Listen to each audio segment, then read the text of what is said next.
Iba talaga ang tambalang JM Ibarra at Fiang Smith. Hindi nga sila nagpapakabog sa ibang mga duo o love teams. Aba, ngayon pa lang ay marami nang nag-aabang sa part 2 season final ng unang series, ang Ghosting.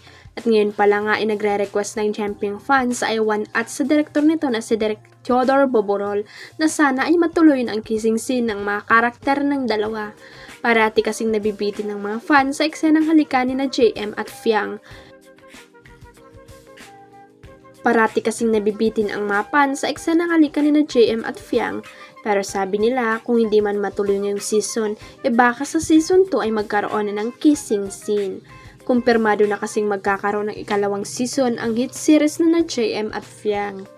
Sa kanilang guesting sa It's Showtime ay inanunsyo ng JM Fiang love team na magkakaroon nga ng second season ang kanilang I1 original series. Dahil lahat ng endings are new beginnings, we are very happy to announce first and live sa It's Showtime ang Ghosting Part 2 Season 2, sabi ni Fiang. Hindi napigilan ng aktres na si Kailin Alcantara ang maging emosyonal matapos masilayan ng isang tribute na ginawa ng kanyang fans online.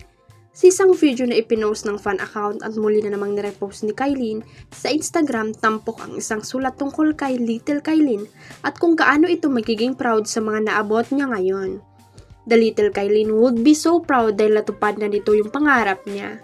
She's living the life na hindi niya inaakalang posible pala. Her greatest and number one fan will always be held Offseld, the younger version of Kailin na naniwalang kakayanin niya and yes, kinaya niya. Ayon sa mensahe ng fans. Dagdag pa rito, ipinunto rin ng fans kung gaano kalayo na ang narating ng aktres mula nung nagsimula siya sa showbiz. She became the person that Little Kailin dreamed of. We're so proud of you, Kailin, since day one until now. Hindi inaasahan ni Kailin na magiging emotional siya sa araw na yun pero aminado itong sobra siyang natouch sa tribute. I did not expect to get emotional today, but here we are. Thank you for this post ng aktres sa kanyang IG story.